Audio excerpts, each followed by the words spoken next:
So my first tip is just to know a handful of sites that are go-to sites for things you're looking for. So if I'm looking for images, one of my favorite sites to go to is Pixabay. And I'm going to search dog. And look at all these beautiful searches of dog. And 265 pages, in fact. And I can sort these by specific things I'm looking for. If I want a photo, and if I need it to be horizontal, and I can sort for size, color, all of that, as you can see, really helps me to identify exactly what I'm looking for. And you can see here that the license on Pixabay for this photo is free for commercial use, no attribution required. So I can really do anything I want with this photo, and I don't need to even mention where I got it. Another one that is a great website is Unsplash. As you can see, their tagline is that this is the internet's source of freely usable images powered by creators everywhere. Dog. I will search again, and as you can see here, I have many options, and well, 24,000 options to be exact, and I can then sort them by some of the tags here, or I can also filter using similar filter options that were available on Pixabay. For sounds, be it music, be it sound effects, I've got freesound.org, and I can click on dog, and what do I have? 3,700 sounds of dogs that are freely available for me. I can now select licenses. So we've got an attribution license, we've got attribution for non-commercial, and we've got 1,500 of Creative Commons 0. And so I can sort by that. And so you can see here with these three websites at my fingertips, I really have almost unlimited access to images and sounds for classroom projects that my students might want. The second option that is helpful is our good friend Google, once again, can still be helpful in class projects. I'm going to search dog, and I'm going to click on images.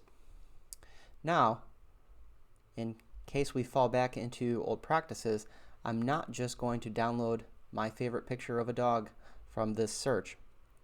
Instead, I'm going to take a couple more steps and click on Tools, and then I'm going to click Usage Rights. And now I'm going to click on Non-Commercial Reuse with Modification. I'm building something for my classroom or having my students build something, so I don't need to have a license that allows me to make money off of it, but I do want the license to allow me to make changes. Now when I click on that, you notice here I've got Wikipedia, Flickr, and those are all going to have licenses that I can use. Notice here this one actually comes from Pixabay, and so I'm already familiar with Pixabay. I also know that this one is freely available.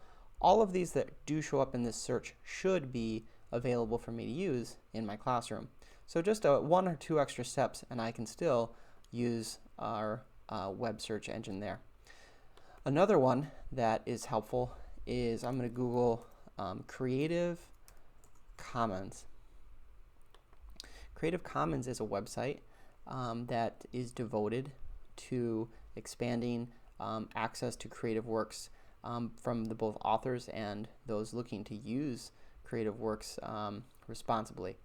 So I can search here for CC images, Creative Commons licensed images, and I can check here if I want to use it for commercial purposes or modify and adapt, and I'll search dog once again. And I can see here that I have 10,000 images to choose from, and I can again filter by image type, file type, size, and so on. One final tool I want to show you is that be aware of the different platforms that you're using, different softwares.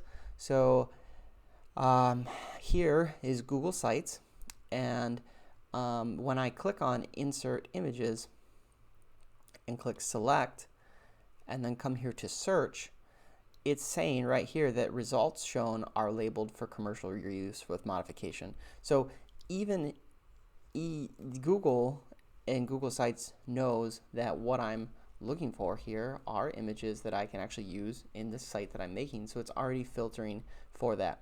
Kahoot does a similar thing, and depending on what version of PowerPoint you're running, Microsoft PowerPoint has a plugin, so if you insert images while you're making your PowerPoint, it also will use a Bing search engine to find Creative Commons images. So just be aware of the softwares that you're using, whether the internal search that they're running is actually already doing the work for you to find these appropriately licensed images for your use.